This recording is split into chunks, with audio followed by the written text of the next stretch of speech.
Good morning, students. I am Professor N.V.S.N. Sharma. In today's class, we are going to discuss a variant of a standard radar which is used to continuously observe the locations of an incoming target, that is a tracking radar.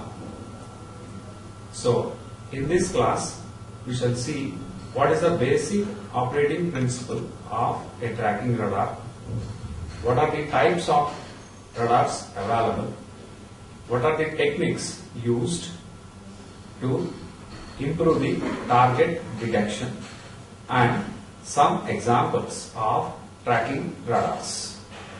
Before we go into the details, first let us enumerate the functions that can be done using a radar. As we already know, a normal radar can be used first to identify whether there is any target or not. Then we can also find its distance from the radar, that is range. This is measured normally from time delay of the pulse transmitted to the echo received. The second parameter that can be measured using a normal radar will be velocity of the target. For this, we take the help of Doppler frequency shift between the transmitted and received signals.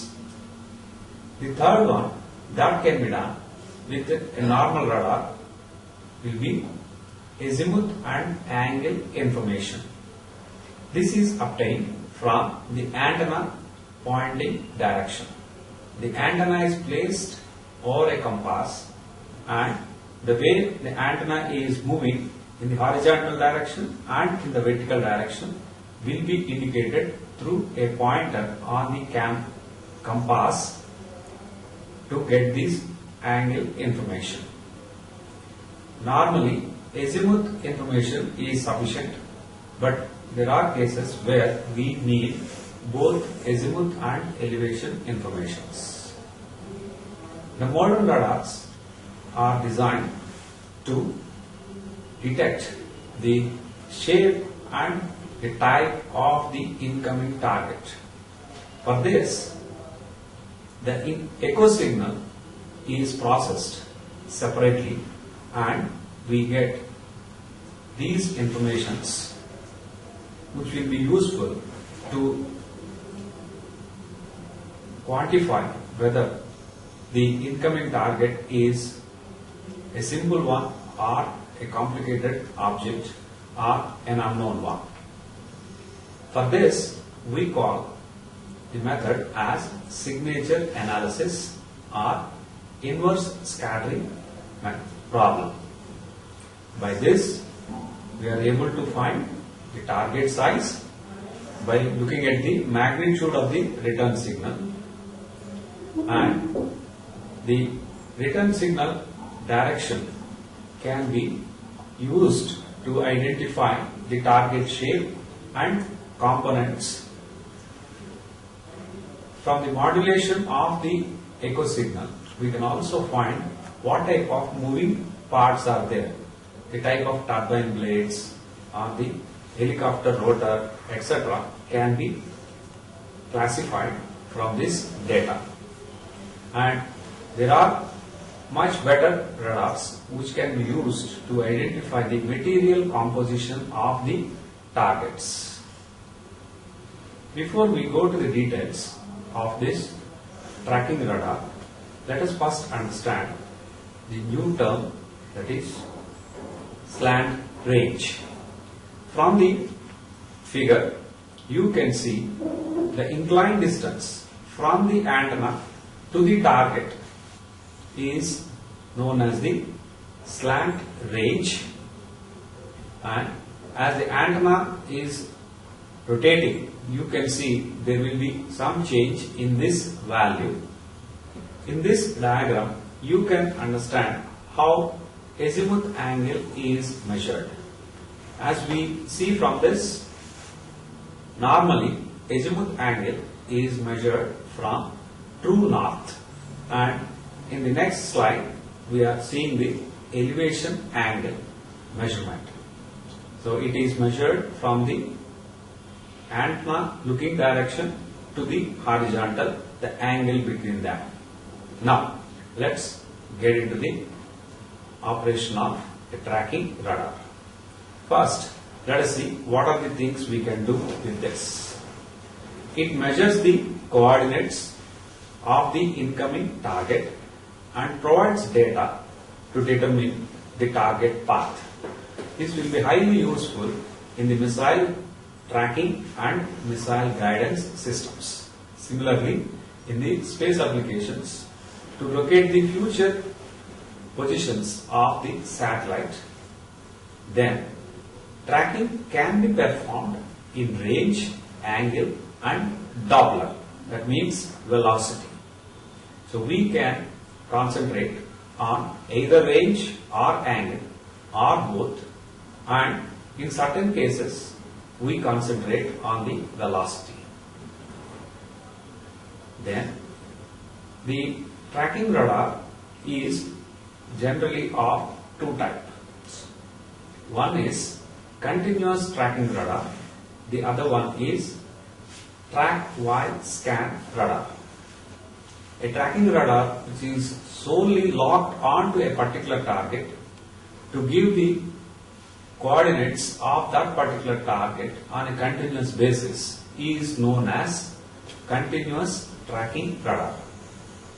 This will be very expensive if multiple targets are there, because we have to go for so many continuous tracking radars for each of the targets.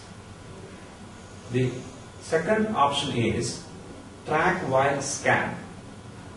That means while a radar is scanning the entire area, wherever the target is present, it will dwell more time on that to give very precise data of the target and proceed further. So while scanning is going on, it will be tracking some important incoming targets. So this is a low cost option for most of the countries. So track while scan means while scanning is going on, tracking will also be performed by the same radar. Obviously, the accuracy will be less compared to the other type. A tracking radar basically requires some input, that is whether a target is present or not already and in which direction it is present. So an acquisition radar provides this data first, and the tracking radar will be locked onto the target and it will be able to give the data of the target on continuous basis from them. So the tracking radar is a secondary radar in general, whereas an acquisition radar is a primary radar. In this figure, you can see the applications of tracking radar. One is in space applications to track the satellites. Then for missile tracking, that is to understand in which direction the missile is traveling presently and what will be its future position in such a case. This will be useful to eliminate the incoming missiles very efficiently. The third one is for missile guidance. If you want to guide a missile so that the missile will be able to eliminate the target at shortest time, then this tracking radar information will be highly useful. Fourth one will be instrumentation radars are used as tracking radars to get the information of the incoming aircrafts or large ships, etc. They will be very useful for the controllers to get the exact information of the incoming object and convey the same to the pilot. So now let us see what are the types available in tracking radars. The first and foremost will be single target tracker. This is for tracking a single target. So as only one target is always in the range of this, it will be able to give the required data at a very high data rate. So normally we will be satisfied if we can get about 10 observations per second. To lock onto the target and to be able to give the data of the target on a continuous basis, we require a closed loop servo system. And by this, we can try to keep the error between the target and the antenna loop direction very less. The second type of tracking radar available is automatic detection and track, ADT. Here, the tracking is done as part of the surveillance, and the rate depends on the time for the antenna to make one rotation. That means the antenna will be rotating at a high speed as in the case of a surveillance radar, but around the target location it will be made to rotate slow so that more pulses can be transmitted towards the target to get more accurate data of the incoming target. So it can simultaneously track a large number of targets. Please remember, the earlier one is meant for a single target, but here we have the option to be able to track multiple targets.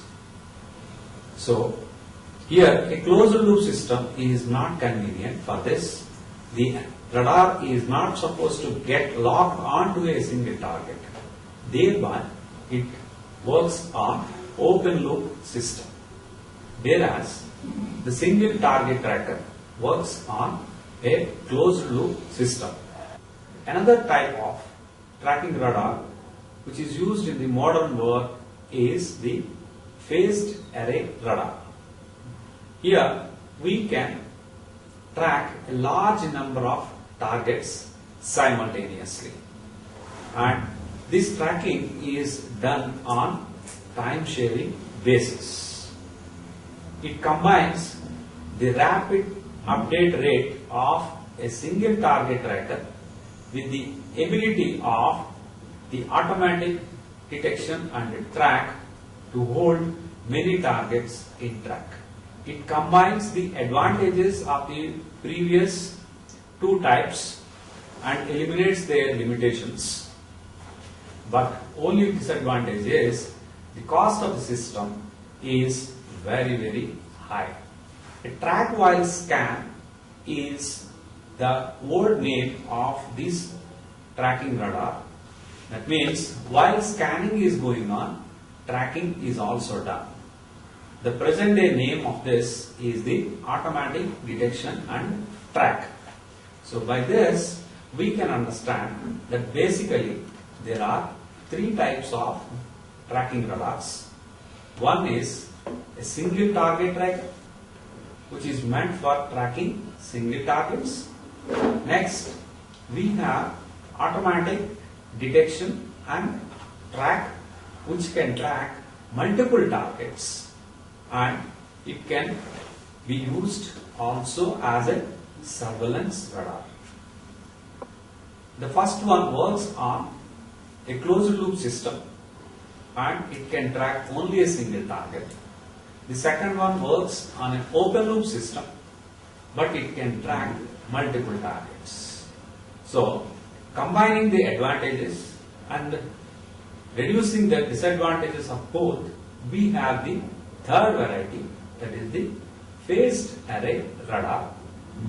Here simultaneously several targets can be tracked as though we are tracking them individually, the accuracy of tracking is very high. But the disadvantage we get is that the cost of the total system will be extremely high. Now, let us go into the operational principle. How do we go with angle tracking? When a target is approaching, the antenna is to be moved continuously to track the target. To determine the direction in which the antenna beam needs to be moved so that we are able to track the incoming object, a measurement has to be made at two different positions adjacent to the target. For this, the antenna is operated in difference mode wherein there will be a null along the bore side direction and there will be two main lobes on either side of this. Then this antenna pattern is placed in the direction of the incoming target. If the bore side direction and the target direction are same, then the two beams placed on adjacent sides of the target will be receiving equal amounts of signals, and when you compare them, the output of the comparator will be 0. If they are placed not exactly so, then there will be high signal in one beam and low signal in the other. So there will be a comparator output, and this will be given to a servo system. The servo system output will be moving the antenna motors in such a way that the error between the two received signals is 0. Then we can say the antenna bore side direction and the target axis are coinciding.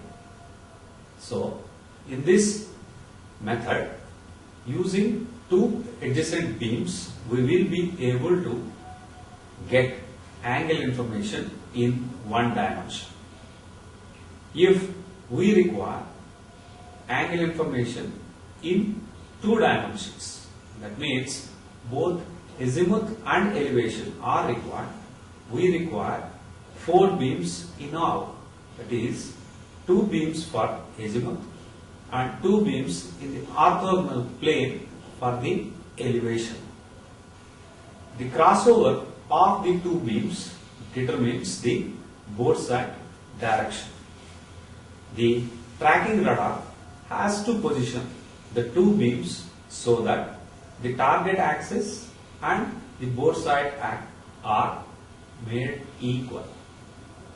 If there is more signal output when a beam is placed on the right than on the left with reference to the target, it means that antenna is to be moved right so that the left beam can see more target size and can give more output equal to that of the right beam.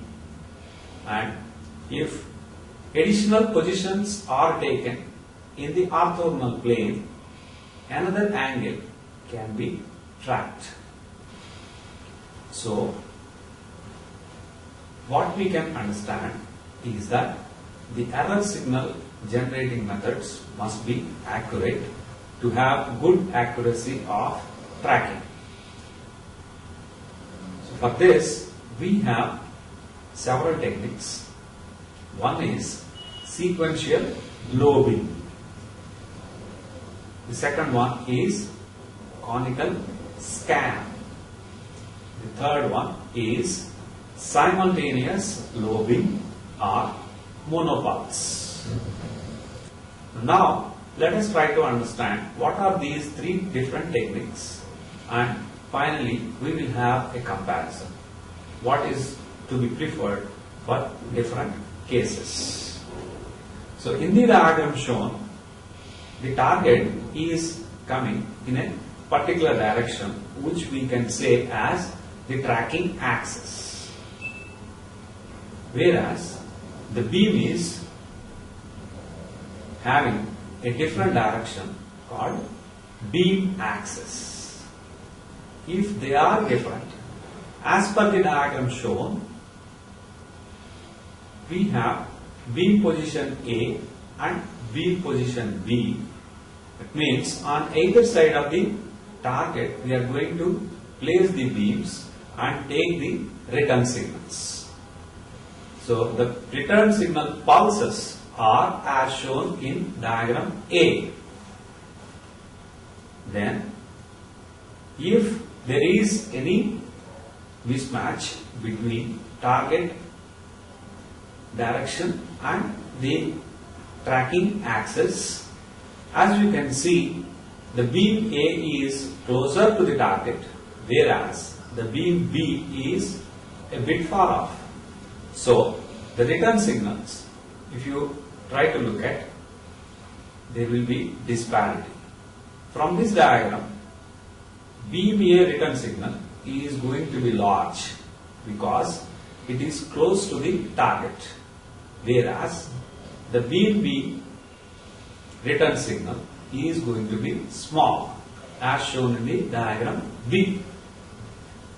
So by this we can understand that the beam B must be moved closer to the target so that it is made equal to the return signal corresponding to the beam A.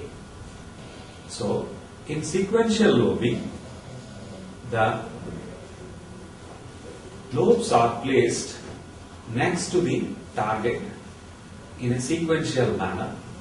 If you are going with only two lobes, you will get the information of one angle. If you can place two more beams in the orthogonal plane, then we can get angle information in the orthogonal plane. That means, as shown in the diagram, if you have four lobe positions A, B, C and D, you can get the angle informations azimuth from C and D beams, elevation from A and B beams. So here a single beam is switched between two squinted angular positions to obtain an angle measurement. The error signal is obtained from a target not on the switching axis. The direction in which to move the beam to bring the target on board site is found by observing which beam position has the largest signal. This was discussed with reference to the diagram earlier. When echo signals, the two beam positions are equal. The target is on axis and its direction is that of the switching axis. If orthogonal angle information is needed, two more switching positions are needed. So, two-dimensional sequentially lobing radar might consist of four feed horns illuminating a single reflector antenna. An improvement over this can be a single squinted feed which could be rotated continuously. If that is done, then what we are going to get is conical scan. In this figure, you are seeing how exactly conical scan can be done. So here we have a tracking axis and the beam rotating axis, what we call as beam axis. The difference between these two directions is the squint angle. So here we are going to continuously rotate the beam around the incoming target axis. For this rotation, we need special feeds. There are two types available. One is a rotating feed, the other one is a nutating feed. Let us see what are these two things more carefully. When the feed is designed to maintain the plane of polarization as it rotates, it is called nutating feed. You can see my finger as though the dipole placed before the reflector antenna. If this has to be rotated, you can rotate this in a circular manner keeping the vertical polarization like this. If you are doing this way, then this field is known as nutating field. A rotating field is one which causes the plane of polarization to rotate. In the earlier case, we are always keeping the vertical polarization of the field and rotating the field in this manner. But now, in the present case, we are going to rotate the antenna in an axis like this. So, at certain point, the field has vertical polarization. At another time, it will have horizontal polarization like this. Again vertical, again horizontal like this. It's going to be rotated around this. Then we call it as rotating field. You can see in this slide what is the comparison between these two types. A rotating polarization can cause amplitude of the target echo signal to change with time even for a stationary target on axis. So, you feel nutating field may be better, but nutating field is more complex compared to a rotating field. So, we prefer to use a rotating field wherein the dipole or the field will be continuously rotating and the plane of polarization is going to change. That is easier for the regular operation. A typical conical scan rotation speed might be in the range of 30 revolutions per second. It means in 2 seconds it's going to complete the one rotation around the target with several beams placed adjacent to each other. The same motor also drives a two-phase reference generator with electrical outputs at the conical scan frequency that are 90 degree apart in phase. These two outputs serve as reference signals to extract the elevation and azimuth errors. Now, let us concentrate on the receiver. The receiver is a superhet receiver except for features related to the conical scan tracking. The error signal is extracted in the video after the second detector. Range gating eliminates noise and excludes other targets. The error signal from the range gate is compared with both the elevation and azimuth reference signals in the angle error detectors. From this, what we can understand is that in the superhet receiver, as we know, there will be a detector after the IF amplifier, which eliminates the carrier and gives the modulating signal output. So, we will have a video amplifier after this. That will be the error signal which is used to control the antenna rotation. Similarly here, the echo signals coming from different ranges are processed in different receivers. For this, we will have separate time domain filters which will be receiving the signals from different ranges. By this, we will be able to eliminate lot of unwanted signal from the stationary targets at different ranges. So, range gating eliminates noise, and the range information is obtained from the sum channel output of the antenna.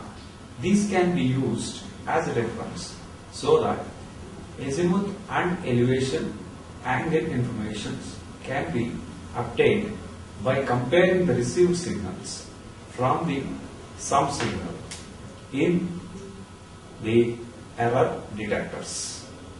Let us understand some operational aspects. The angle error outputs are amplified and used to drive the antenna, elevation and azimuth servo motors. The video signal is a pulse train modulated by the conical scan frequency. It is usually convenient to stretch the pulses before low pass filtering so as to increase the energy at the conical scan frequency. To perform analog to digital conversion, pulse stretching is accomplished by sample and hold circuits conventionally. The same technique is being used here also.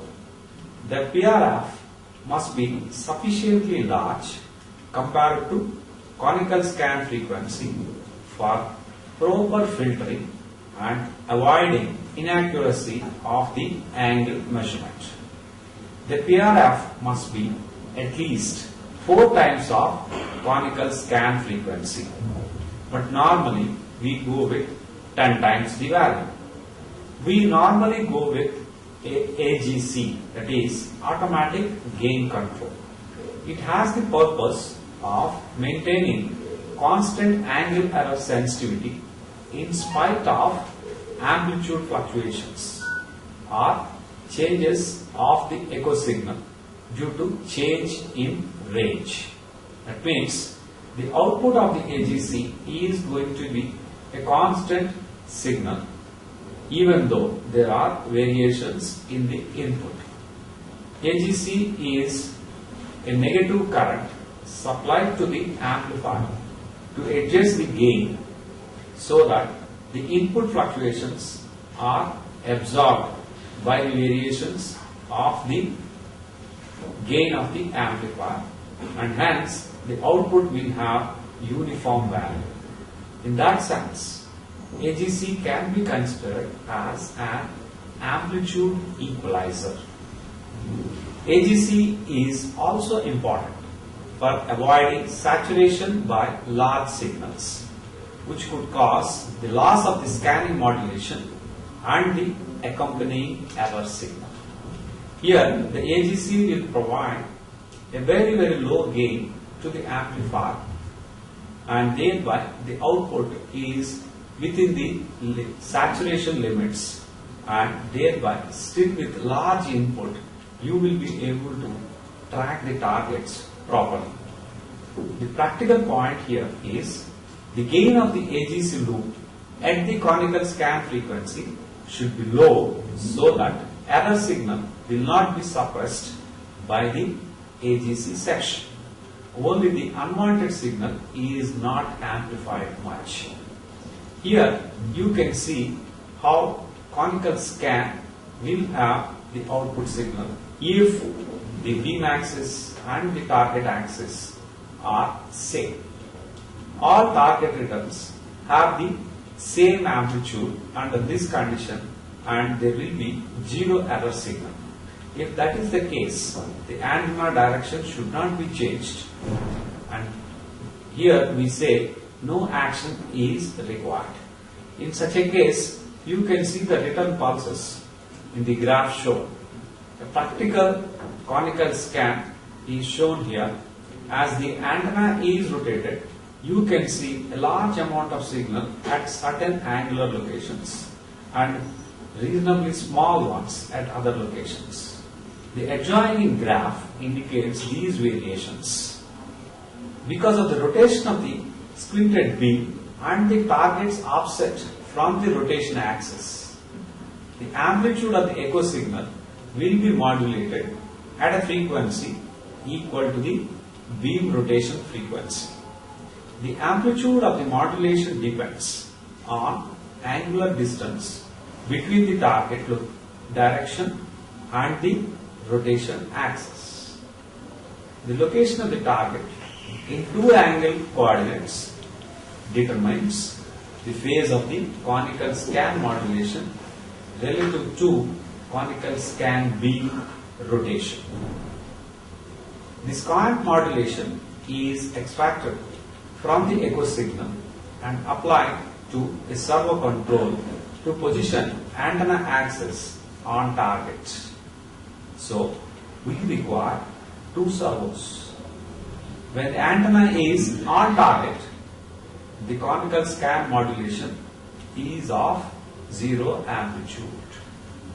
So, here we will have a comparison between sequential lobing and conical scan in terms of their disadvantages.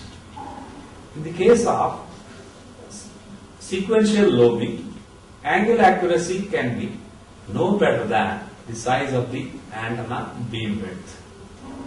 Variation in echo strength on a pulse by pulse basis changes the signal level, thereby reducing tracking accuracy. The antenna gain is less than the peak gain in beam axis direction, reducing maximum range that can be measured. The disadvantages of conical scan are as follows. 1. The antenna scan rate is limited by the scanning mechanism, whether it is mechanical or electronic. It is sensitive to target modulation, mechanical vibration, and wear and tear due to rotating speed will also give rise to certain limitations. Simultaneous lobing with a single pulse, angular coordinates can be obtained. Maximum unambiguous range is limited only by pulse repetition frequency. And monopulse, if you are going with this, it is free of mechanical vibrations. Errors due to amplitude fluctuation of target echoes are greatly reduced.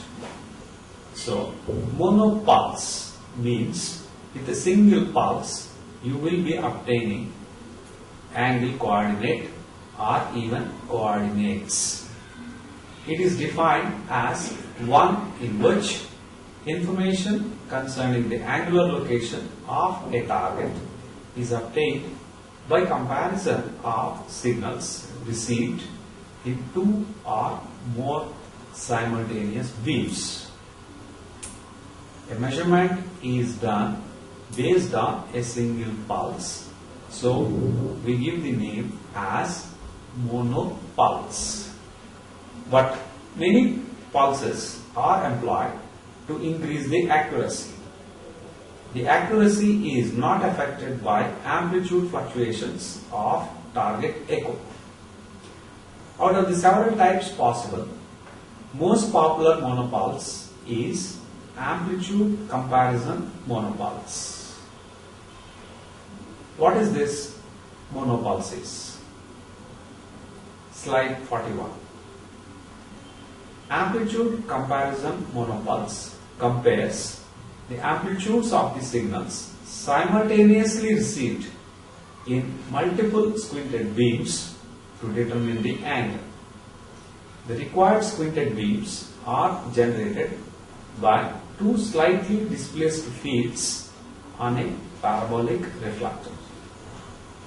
While the difference pattern is for angle measurement, the sum pattern of the antenna is used for range measurement.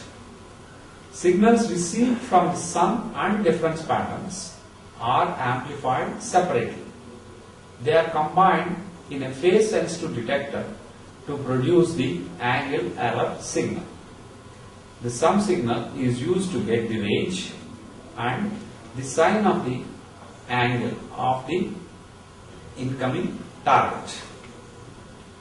Let us see what is this phase sensitive detector which is used in the case of the monopulse.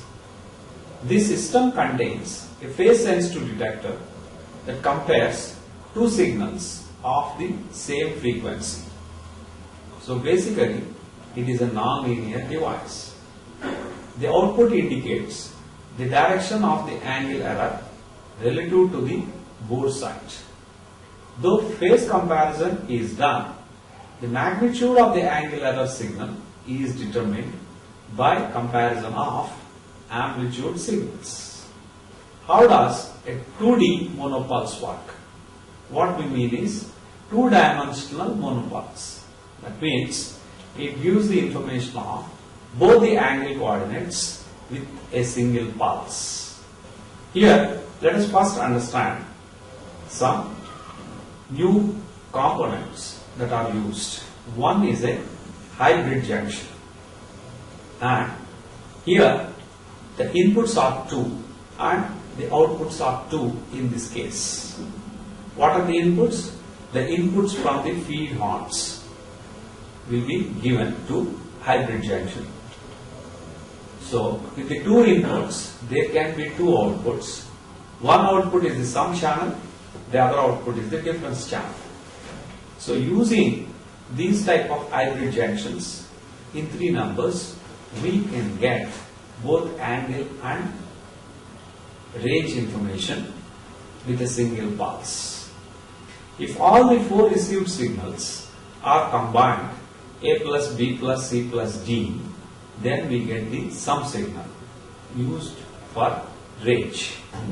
Then, if you take the outputs of the feed horns, A plus C into one hybrid junction, B plus D into another hybrid junction, then the difference of these 2 signals will give rise to azimuth information. That means, first 2 channels are summed up, then the difference of these 2 sum channels will be used to get azimuth information. Similarly, another 2 channels are summed in one hybrid junction, another 2 channels are summed in another hybrid junction.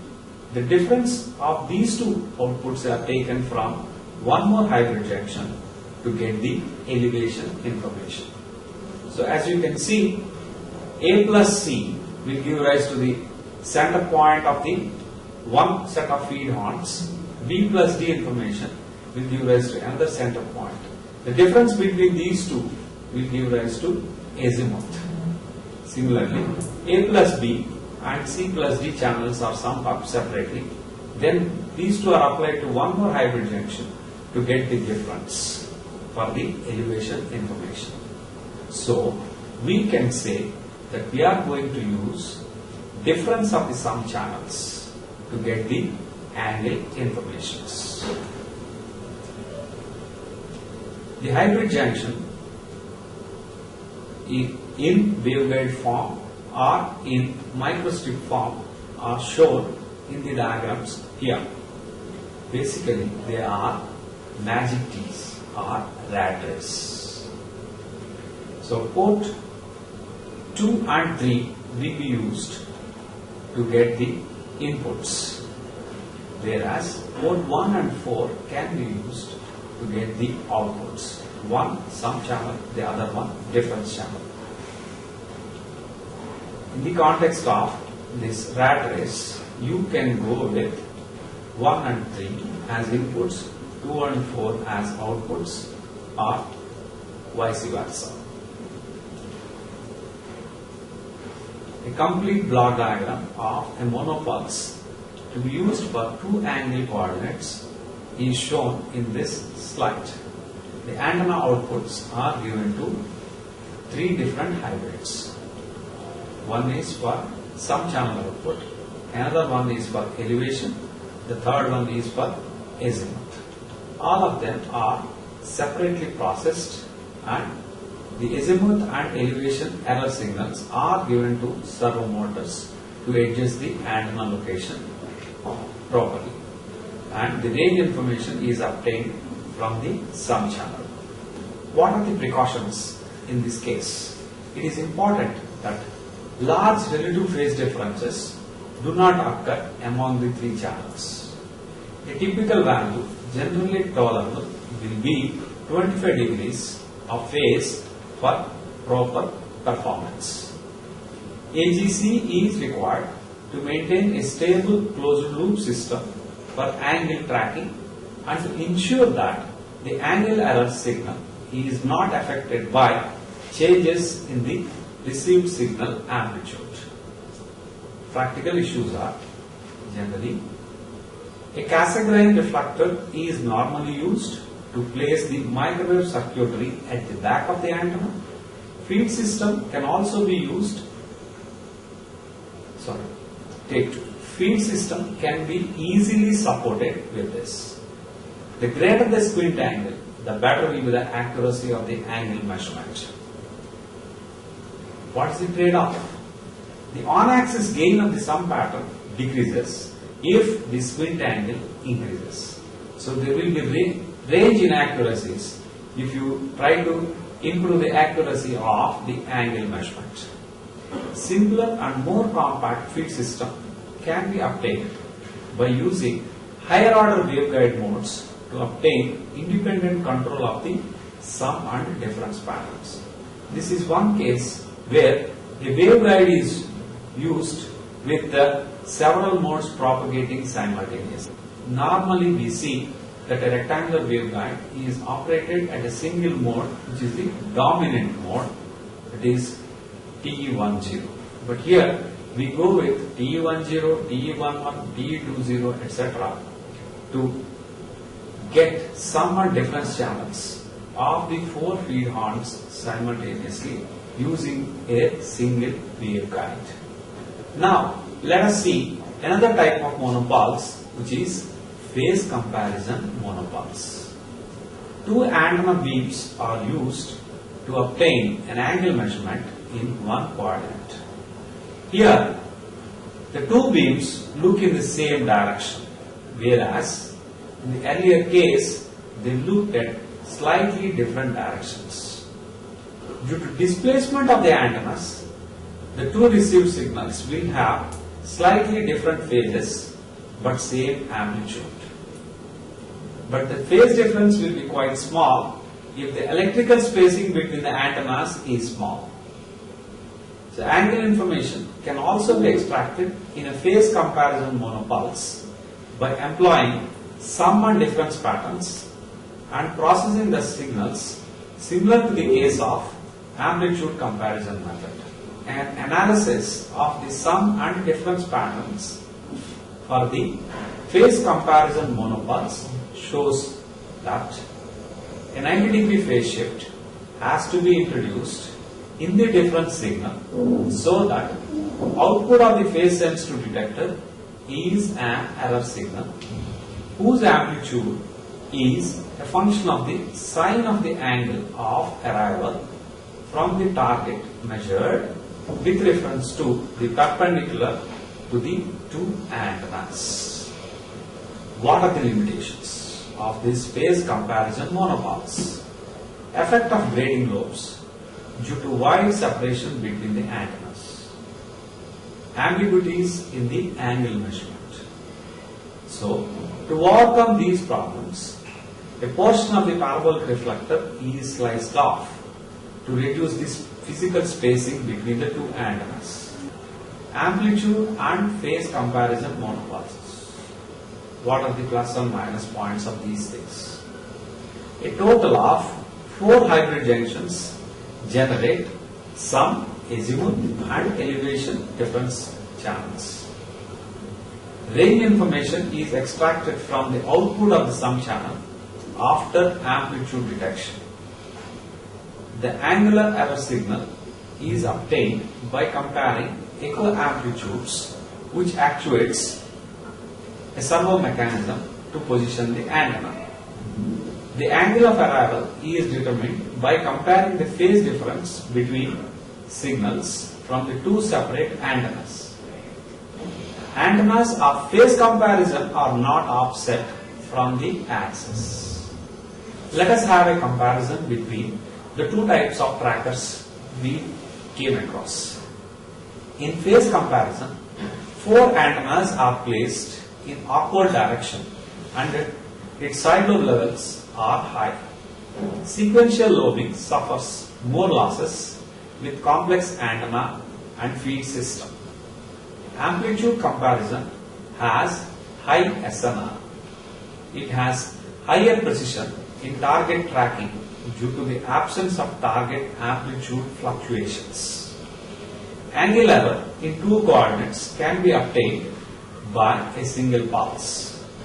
Conical scan integrates number of pulses and then extracts angle measurement, but there will be opposite process in monopulse. That is, each pulse gives rise to angle information. For different pulses, we are going to integrate or take an average of this data. Whereas in conical scan, initially all the pulses are integrated, then the angle measurement is done. Let us compare about the SNR. The SNR from a monopulse radar is greater than that from a conical scan, since it views target at the peak of the sum pattern. In that sense, the SNR of a monopulse is 2 to 4 dB greater than conical scan. Accuracy. Due to the high SNR, the range accuracy is also high in monopulse. The accuracy is not affected by fluctuations in the amplitude of the echo signal. Both systems are degraded by the wandering of the apparent position of the target caused by glint. What is this glint? We shall see towards the end. It is basically noise. What type of noise? We shall see later. Let us compare again in terms of complexity. Monopulse is more complex of the two. Conical scan has to rotate or mutate the beam at high speed. The Cassegrain is a popular choice for monopulse. A space-fed phased array can implement monopulse by using multiple feed similar to Cassegrain. Let us see in terms of minimum number of pulses. A monopulse can perform on the basis of a single pulse. For a phased array, one pulse is sufficient. But normally, a number of pulses are usually integrated. The conical scan tracker requires minimum number of 4 pulses per revolution of the beam to extract an angle measurement in 2 coordinates. The monopulse first makes its angle measurement and then integrates a number of measurements to obtain the required SNR. The conical scan integrates a number of pulses first and then extracts the angle measurement. Susceptibility to ECM, electronic countermeasures, basically for jamming. Conical scan tracker is more vulnerable to spoofing that takes advantage of its conical scan frequency. That means the jammer sends a huge amount of signal at the conical scan frequency, which is a low frequency. Hence, he will be able to pump in good amount of signal and the radar can be easily jammed. And we know very well, it's not easy to change the conical scan frequency because the antenna is rotating by that and the servo motors are designed already for that. Hence, it is very difficult to avoid jamming in case of conical scan. It can also suffer from deliberate amplitude fluctuations. A well-designed monopulse is hard to deceive. The application. Monopulse trackers should be used when good angle accuracy is needed. When high performance tracking is not necessary, the conical scan tracker might be used for its low cost. So before we end, let us see what is this glint is. It is angle noise or angle fluctuation. It occurs with complex targets that have more than one scattering center within the resolution cell of the radar. A single point scatter, such as a spear, does not show glint, whereas in an aircraft there are several points of scattering and hence there will be glint. The greater the target in angle, the greater is the glint error. Here in this picture, you can see first missile guidance system to employ monopulse technique. It was developed in year 1953. Similarly, you know very well about the use of Patriots to counter the Scud missiles. So Patriots will have a phased array system which is used to track several targets simultaneously. You can see the details of Patriot air defense system in this slide. The monopulse or a phased array radar is used if extreme accuracy is needed. Its improved interference immunity, resolution, radar signal processing and angle accuracy made it imperative in all modern tracking or guidance systems. Thank you. Yeah, the following are the answers for the questions on tracking radar. How monopulse tracking radar is free of mechanical vibration? How monopulse tracking radar is free of mechanical vibrations. In a conventional radar, the pulses are sent while the antenna is moving from one location to another location. So, the mechanical vibrations due to antenna moment will be contained within these transmitted pulses, and the echo is also having the same thing. On the receiver side, the received signals are first added together or integrated together, and then we get the information on the range or angle. So, the conventional radar will have the difficulty of these mechanical vibrations, whereas in the case of a monopulse, only one pulse is sent at a time, and when pulse is being sent, the antenna vibration doesn't come into picture, and the received signal of this pulse is processed and the information is directly displayed on the screen. So, the mechanical vibration doesn't come into picture for the single pulse case. When we are taking several pulses together, then only the vibration aspect comes into picture. Try. How the accuracy of monopulse tracking radar is not affected by amplitude fluctuation of target echo. How the accuracy of monopulse tracking radar is not affected by the amplitude fluctuation of the target echo. The amplitude fluctuation of a target occurs because the radar looks at the target differently for different pulses due to its movement in a normal case. But in the case of a monopulse, the radar looks at the target at only once. So, whatever angle it has, that will be processed and you are getting the display of that. So, there will not be any amplitude variations of the target. Why is the echo modulated by conical scan frequency? Why is the echo modulated by conical scan frequency in a conical scan system? It is due to the rotation of the squinted beam of this antenna system. Why do we use several pulses though a single pulse is enough in monopulse?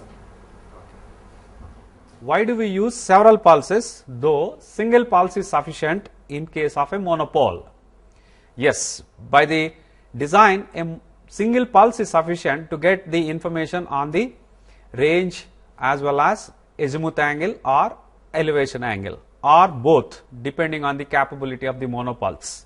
That's how the name has been given as monopulse. But with one pulse, whatever data we get will not be very accurate. So, to get more accuracy of our information, we normally send 3 or 4 pulses towards the target at a time and try to process the signals after the data is established. Why do we need AGC in a monopulse system? That's it. Why do we need AGC in a monopulse? AGC is always required to stabilize the receiver chain. So, here also we use the AGC to have a stability of the receiver closed loop feedback system. This is very much useful for the angle tracking and to ensure that the angle error signal is not affected by changes of the received signal amplitude. Thank you.